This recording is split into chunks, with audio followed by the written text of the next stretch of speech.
Swollen Fury!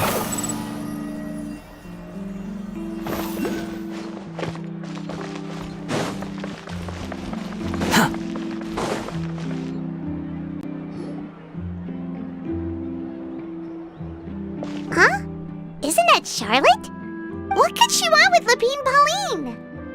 Pretty please with the cherry on top, Charlotte! Journalist extraordinaire! Please tell me you're joking! I read that a gang of criminals tricked the Gardamex by disguising themselves as blubber beasts. It's true, isn't it? It has to be! I've invested all my savings into graph adversarial technology and even taken out a sizable bank loan. I'm begging you like the beggiest beggar in all of begdom. Okay. I need you to calm down a little, Miss Lapine Pauline. I admire your passion for your research, and I don't mean to dash your hopes for those, big-ticket orders. But I'm afraid I'm not joking. The Blubber Beast incident was a short story mailed to us by an anonymous amateur author, written in the style of a true story. Oh, Paimon sees what happened here.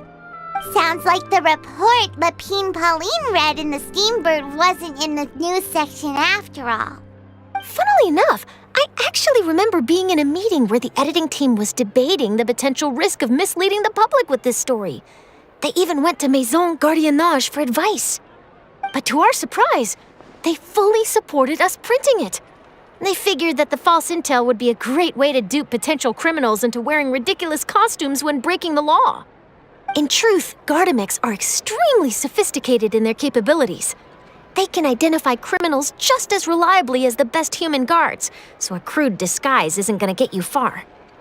Since we ran that story, the Maison Gardiennage has made a slew of arrests, including, one phantom blubber beast, a titanic red-crowned finch, and a specter man.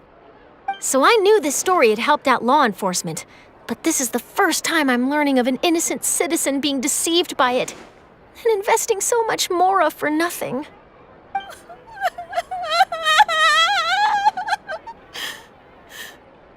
Uh-oh. So Lapine Pauline's whole research project is based on a fictional story? Which means we're not gonna get a big bonus after all. But more importantly, she's gonna lose everything she's invested. Traveler! Paimon! You're back! I was in the area taking some photos for a story when I got to talking to Miss Lapine Pauline about her research. She told me about your collaboration. She was hoping I could write an article to spread awareness about image recognition technology. She even paid me for the article and gave me one of her prototype devices before I could get a word in. I unfortunately had to dash her hopes, and I'm afraid all your hard work was in vain too. She's desperately trying to find a way to rescue the project and get you the mora you're due. I've tried to let her down gently, but she's finding it all very hard to accept. This is a new situation for us too. It's such a pity. It seems like the author was only trying to make the story interesting, and the Maison Gardiennage only had Fontaine's best interest in mind. Wait, Miss Lapine Pauline, what are you doing? I'm gonna pick a fight with a Gardamex, head to the Opera at Biclès, and get a one-way ticket to the Fortress of Meropide. That way, I won't have to repay my debts. It's the only way I can afford to keep on living. Whoa, there's no need to go that far. I mean, come on, look at you. You wouldn't even dent the Gardamex armor. In all likelihood, they'd only hold you up at the Maison Gardiennage for a few days before letting you out, and then you'd still have to repay your debts. Actually, instead of going into the technicalities of that, how much did you actually invest? How bad can it really be? 270,000 mora. Okay, well, escaping to the Fortress of Meropide over a sum like that seems like a last resort. Surely there must be other options. Not anymore. I used to be an equipment supplier to the Fontaine Research Institute before that blew to pieces, and now I'm just a small-time engineer. I scraped together some savings over the past few years, but I put every last mora into this project, and now I'm left with nothing. It's not just my savings that are gone. It's my whole future as a graph adversarial technology specialist and my dreams of becoming a billionaire one day.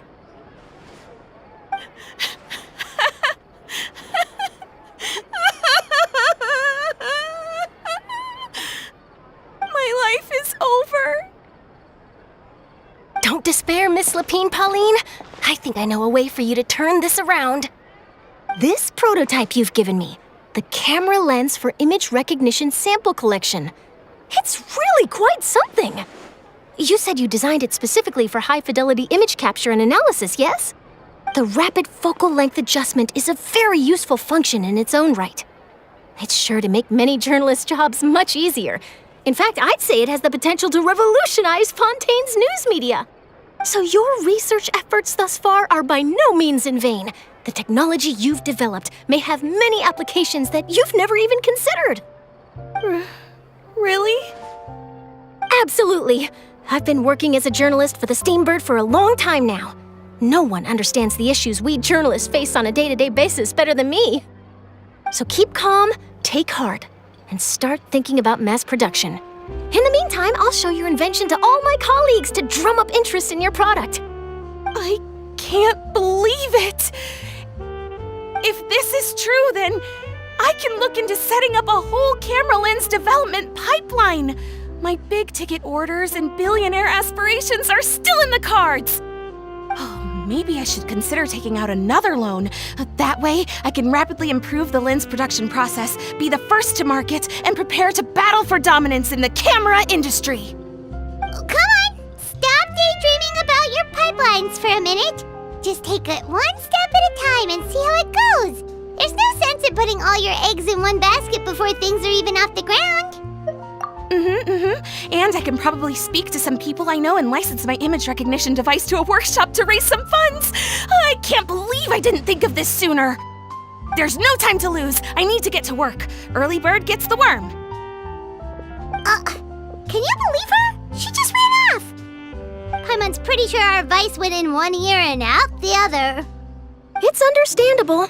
When inspiration and passion strike at the same time, it's all too easy to throw yourself headfirst into your work and forget about everyone around you. A lot of journalists are the same way when they're first starting out. But don't you worry. I'm gonna write an article on all this, and I'll be checking in on her regularly. Her research has the potential to benefit the entire journalistic community. I'll give her plenty of input to stop her from going down any rabbit holes, and make sure mass production of her lens can begin as soon as possible. It's reassuring to know that you'll be looking out for her, Charlotte. Actually, you know what? Why don't you two take this prototype lens? I'm sure you'll have plenty of chances to use it on your travels. It takes the right person to get the most out of a new technology. In your hands, it's sure to capture some amazing sights. Thanks a lot, Charlotte.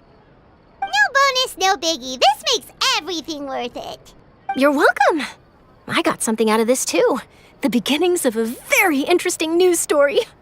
The boundaries between real news reports and news-like fiction must not be blurred, even when there's a compelling justification for doing so. Yes, that's how I'll phrase it to the editors when I give them my feedback. Let's hope we don't mislead any more well-meaning citizens in the future.